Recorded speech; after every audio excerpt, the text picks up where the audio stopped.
Have you ever thought about what it would be like to live in an almost perfect society, where everyone is happy, crime, terrorism, environmental pollution, unemployment, poverty, and other troubles that characterize today's world are unknown concepts? If so, you are not alone with this idea.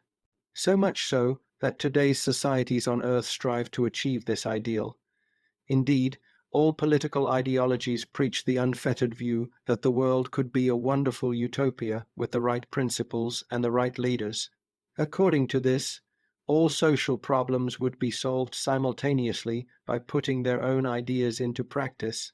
Among other things, the hypothetical utopias strive for equality in issues such as the economy, government, and justice. Its implementation is ideology or state theory, although each sees its implementation in a different way, but all of them want to achieve this through political reforms. However, the idea is not new at all. What's more, both utopia and realized utopia, so dystopia, are as old as human literature. The birth of the term itself had to wait until Sir Thomas More's in 1516 published book called Utopia, which describes a fictional island society in the New World. The word compound means derived from the ancient Greek words, literally that not place, or place that does not exist. Dystopia, a bad place, was coined in 1868, drawing from the latter meaning.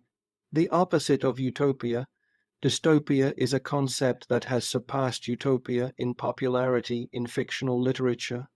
But, as we can see, dystopia is not as much as opposite of utopia, but rather a realized utopia, since perfect society is unattainable.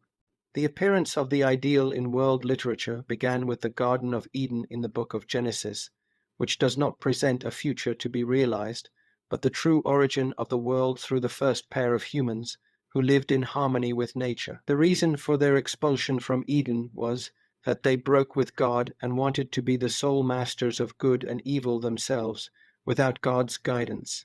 Unlike the religious reference, Plato presents a concrete ideal society in his work The Republic. In the dialogue, Socrates discusses the meaning of justice and whether the just man is happier than the unjust man with various Athenians and foreigners. The abolition of wealth among the guardian class paradoxically leads to the abandonment of typical family, so that the child cannot know their parents and the parents cannot know their own children. Socrates tells a tale that is an allegory of good government. Monarchs form pairs for reproduction based on breeding criteria. Thus eugenics achieves a stable population, and social cohesion is predicted to be high as family ties extend to everyone in the city. The education of the youth is also such that they are taught only such writings as encourage them to improve themselves for the good of the state, and imagine the gods as perfectly good, just, and the author of only that which is good. This ideal also echoes from another of Plato's works. Atlantis is a fictional island mentioned in Plato's Timaeus and Critias.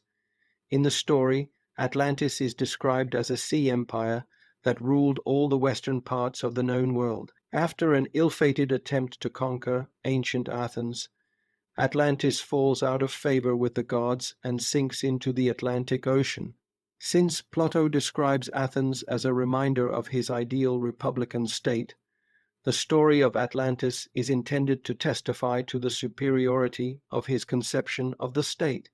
Although this work had a much greater impact on world literature than the Republic, the literary response to Utopia was No Need to Wait Forever, which embodied in the first attempt of dystopical literature in work of Gulliver's Travels.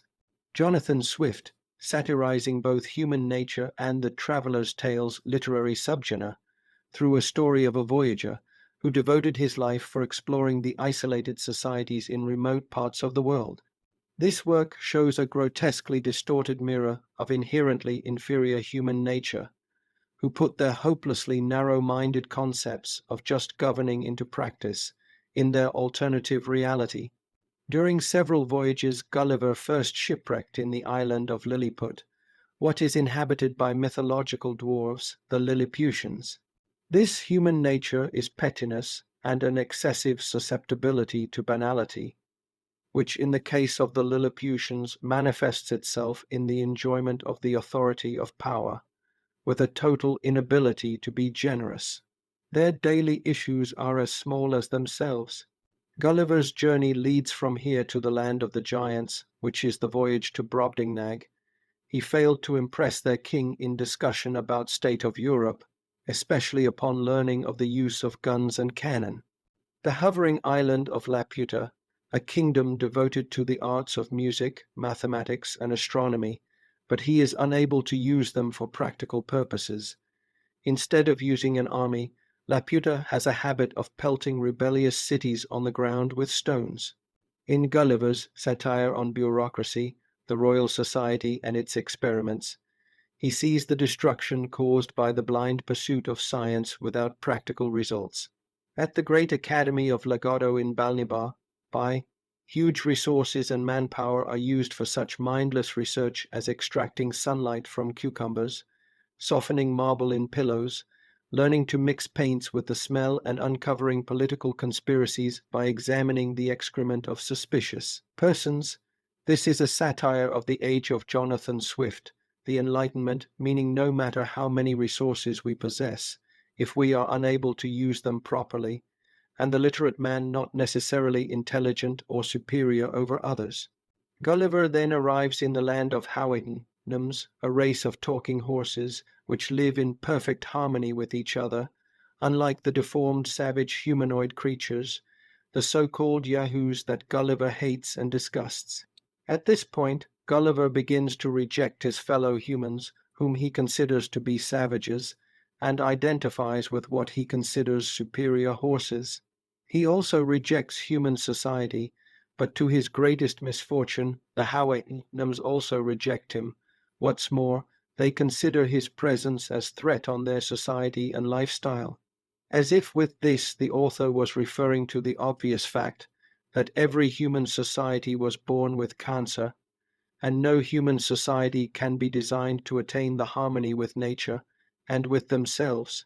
The realization is even more devastating, because according to this, there is not even a human being who is able to grow beyond his own lowly and inferior nature, which is basically similar to the Christian teaching, we are all sinners.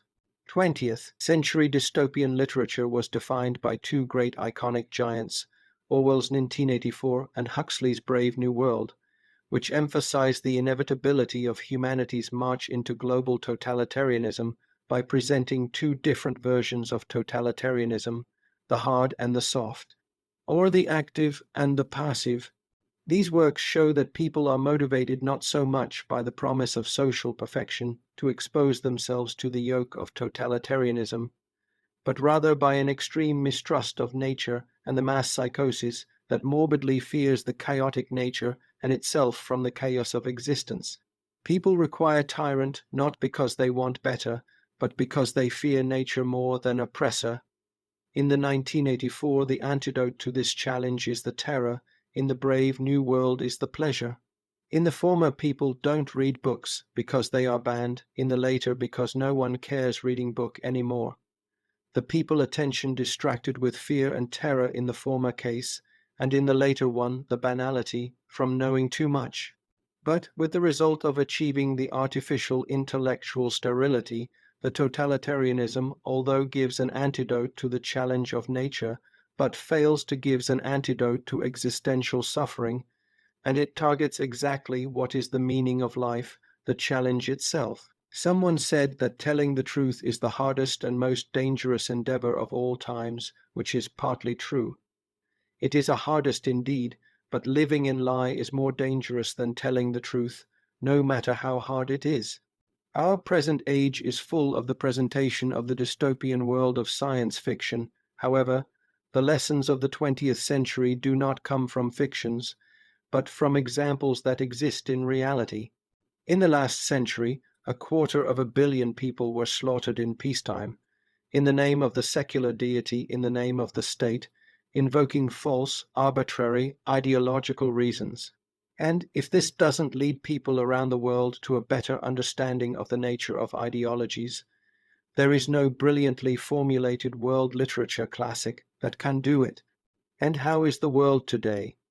Today's era is not characterized by terror, mass executions, re-education camps, and artificial famines, not because people follow common sense or their conscience, but rather because these are uneconomical and unsustainable in the long term. However, the question is given, are we living in a dystopian world? We cannot live in utopia for obvious reasons.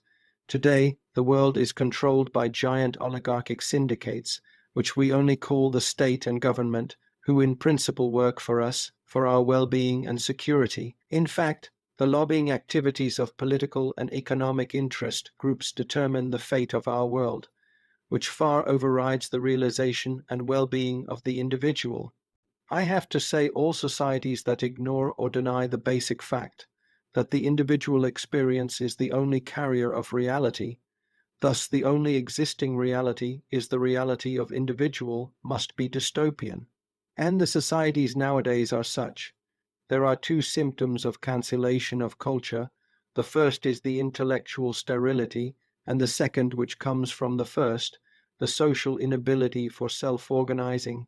The society that is dead intellectually will be dead in every field. If your society has those intellectuals who are independent from politics and power, and passionately tell the truth, instead they sell the portion of truth, or rather lies, of political and economical interest groups, your society is dead. If you experience these two symptoms of cancellation of culture, you are already living in dystopian society. In our present days, almost all societies of the world are semi-totalitarian, which means most countries in the world are just an arm's length away from totalitarianism. And if this is not already a dystopian world, I don't know what would be that. In conclusion, we as humans have no slimmest chance to approach even remotely the perfect society. Our task is to slow down the speed of collapsing civilization as much as possible, and we should have no illusion this collapse will happen because it always happened.